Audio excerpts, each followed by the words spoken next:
Marking a first decade on Earth meant much more than the 9 years that came before. Iris didn't know what a 10th birthday meant outside the walls of Harridan Bluffs, but there was no happier day for a Harridan girl than the day she turned 10. Every girl looked forward to the promise ceremony. Sister Lily would do their hair. Sister Mary would take their picture. Sister Margaret would bake their favorite fruit into a pie.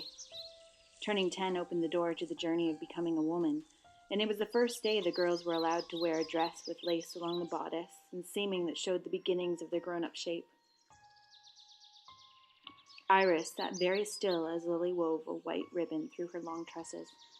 "Such a pretty one," she said. "I think perhaps there will be a fight for your attentions."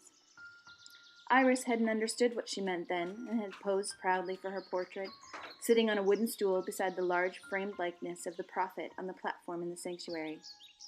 She went with Sister Mary to the dark room, where she watched her mix things from different jugs, slowly bringing her likeness to light in a shallow tray. When the photograph dried, Iris pasted it into the promise book herself, displaying her careful penmanship below where she wrote her name with a feather pen: Iris, daughter of Zion. She thought the book was lovely, and they allowed her to turn back the pages to see all the other daughters before her, their pretty photographs and their names written as carefully as she had written her own. The earliest entries had another name and date written below the images. "What do these mean?" she asked. "That's their assignment," Sister Mary told her. "That's who won the plea to marry her, just as you'll be chosen from this book one day too."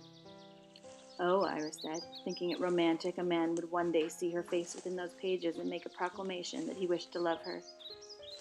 At 10 years old, she really couldn't understand any chance she had at true romance had been reduced to something of a hand-bound Sears catalog.